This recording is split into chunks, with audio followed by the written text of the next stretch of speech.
Dans le dernier épisode de Simplex Paléo, je vous demandais si vous seriez intéressé par l'histoire de la paléontologie. Et vous avez été nombreux à me répondre par l'affirmative, et même pour certains avec un grand enthousiasme. Et j'en suis bien heureux. Aussi, mes chers petits nautiles, bien le bonjour dans cet épisode, où je vous emmène faire un flashback dans les années 1800. Allez, let's go!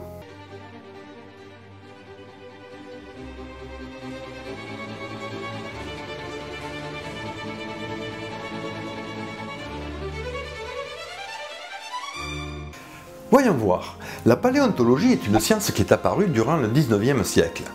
Le mot paléontologie par lui-même fut créé à cette même période, en 1822, par un zoologiste français du nom de Henri-Marie Ducrotay de Blainville. Lorsqu'une personne trouvait un ossement quelque peu étrange, comprenez par là de taille démesurée, on amenait le dit objet chez l'érudit du coin.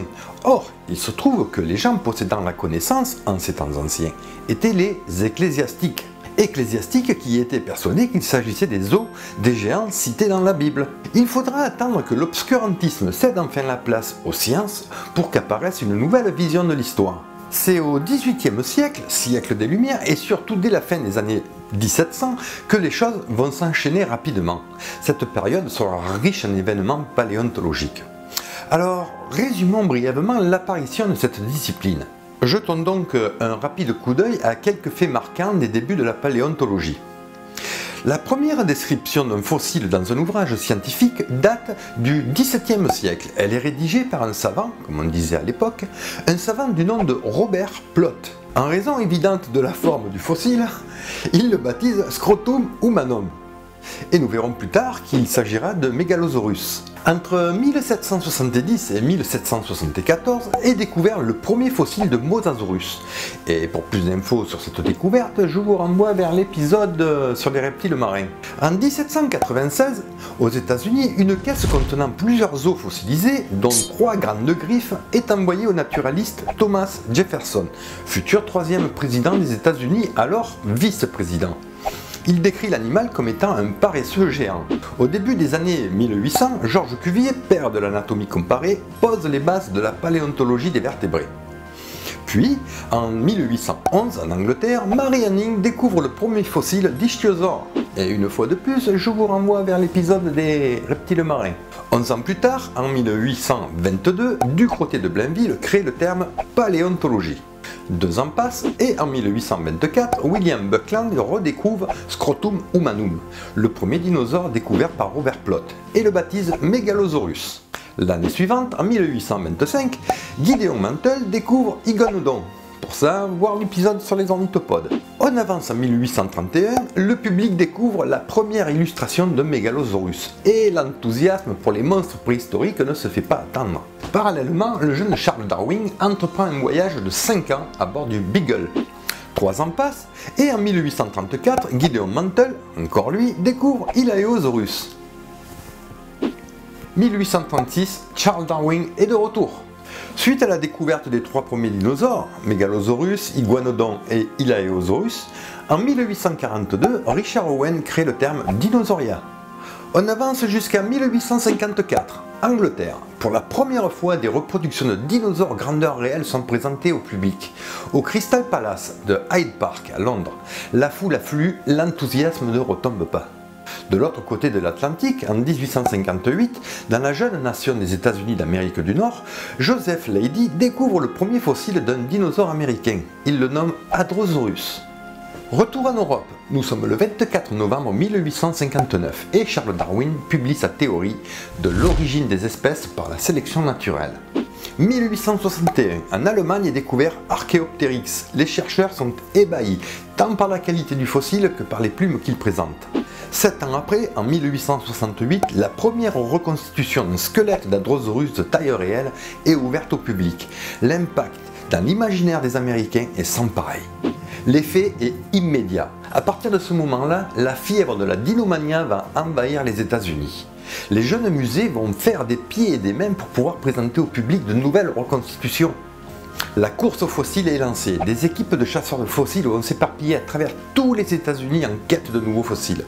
Pour situer le contexte, La guerre de sécession vient juste de se terminer et nous sommes encore à l'époque des cow-boys et des Indiens. Les guerres indiennes font rage et bon nombre d'États ne sont pas encore sous la domination de l'homme blanc. Les méchants peaux-rouges, sauvages, avides de sang et de scalps, infestent les régions reculées du pays.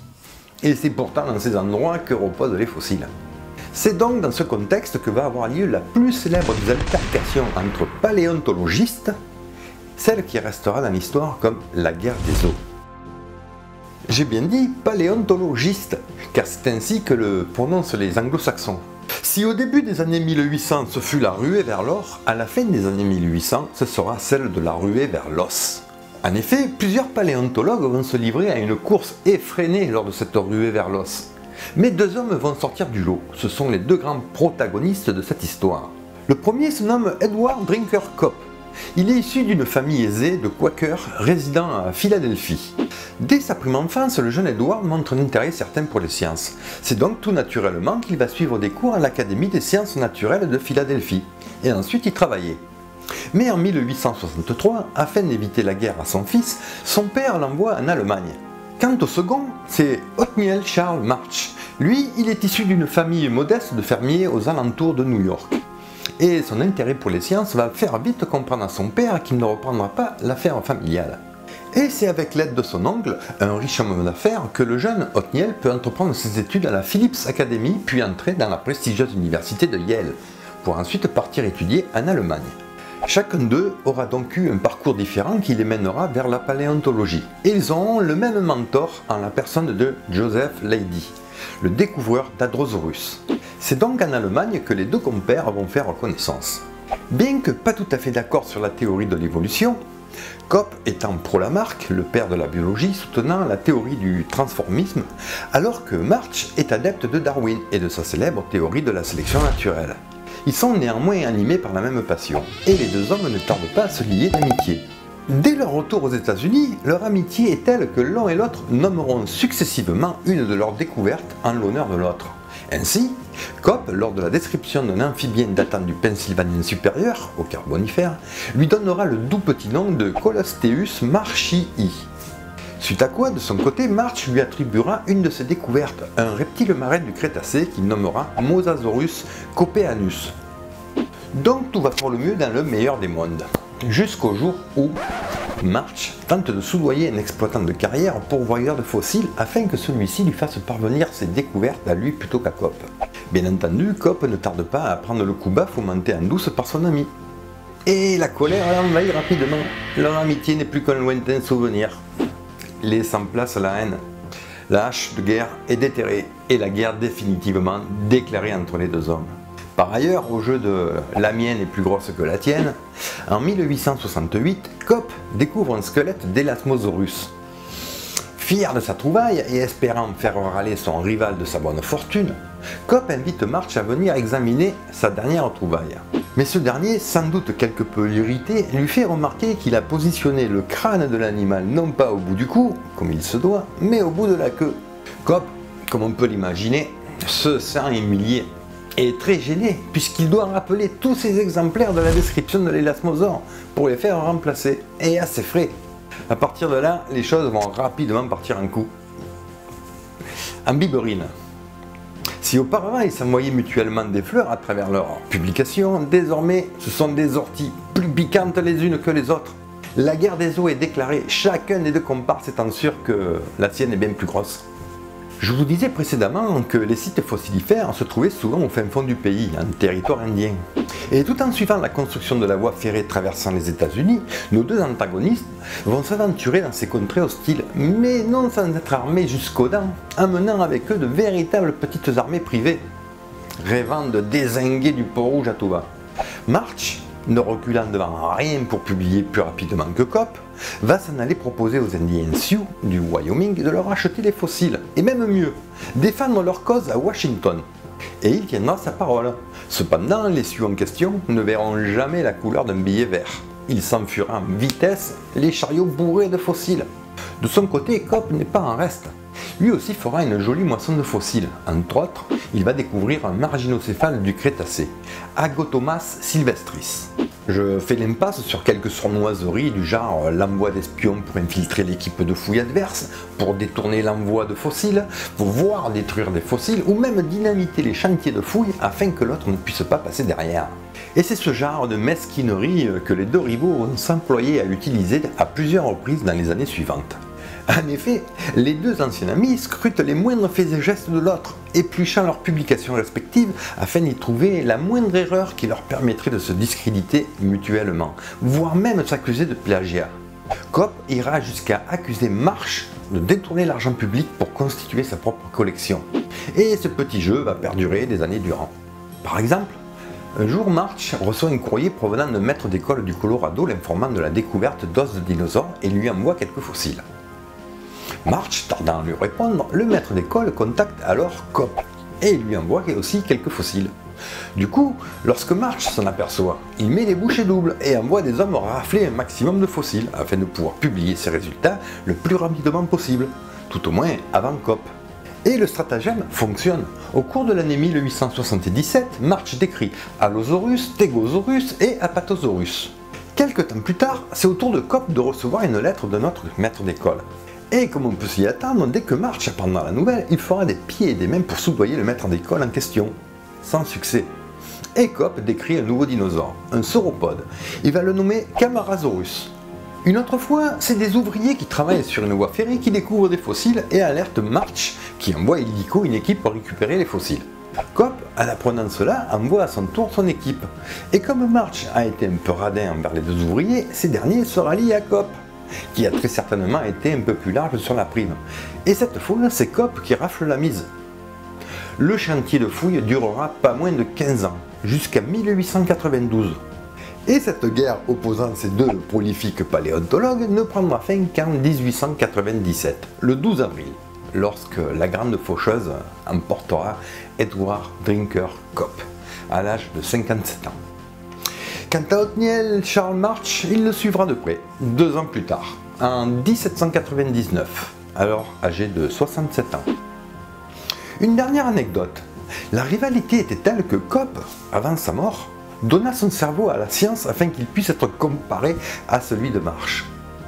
Mais March n'acceptera pas cette ultime confrontation. Au bout du compte, Cope aura écrit plus de 1200 articles, contre 270 pour March, même si March aura nommé 80 espèces contre 56 pour Cope. Quoi qu'il en soit, dans cette course folle à la publication, de nombreux spécimens se sont avérés par la suite appartenant au même animal, vu qu'ils attribuaient une nouvelle espèce avec bien peu d'éléments, un os, une dent, ce genre de choses. Et bien des erreurs ont été commises. Il n'en reste pas moins que ces deux hommes, avec tous leurs défauts, sont à l'origine de bon nombre d'animaux. Ils ont fait avancer la paléontologie d'un grand pas et suscité bien des vocations pour les paléontologues des générations suivantes. Et c'est cette génération de paléontologues qui mèneront la paléontologie nord-américaine à son apogée, notamment avec la découverte en 1905 du roi des dinosaures, Tyrannosaurus rex. Puis au cours des années 50, l'enthousiasme s'estompera. Il faudra attendre 1993 et la sortie du film Jurassic Park pour que l'engouement envers ces extraordinaires animaux qui ont arpenté notre planète pendant plus de 150 millions d'années retrouve leur grandeur aux yeux du grand public et suscite à nouveau l'enthousiasme et des vocations. Voilà mes chers petits nautiles, j'espère que cette aventure vous aura intéressé, que ça vous aura bien plu. C'était riche en événements. En tout cas, vous savez, des petits pouces bleus, s'il vous plaît, partagez si vous avez des amis susceptibles d'être intéressés par la chaîne. Nous sommes plus de 1200 aujourd'hui, je suis carrément content, comme toujours, vous le savez bien, vous commencez à me connaître, donc c'est le bonheur. Vous me demandez souvent si j'aurais de la lecture à vous conseiller. Alors cette fois-ci, je vous conseille un bouquin, il s'agit de T-Rex Superstar, ou L'irrésistible ascension du roi des dinosaures, de Jean Leleuf, que j'aurais personnellement appelé tout ce que vous avez toujours voulu savoir sur T-Rex sans avoir à jamais à le demander.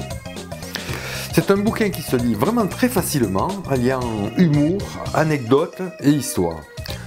Depuis le début de la paléontologie jusqu'à toutes les découvertes qui ont été faites sur Tyrannosaurus Rex. Un incontournable du genre. T-Rex superstar de Jean Leloeuf. Voilà. Sur ce, je vous dis à la prochaine pour le prochain épisode. A ciao, bye bye.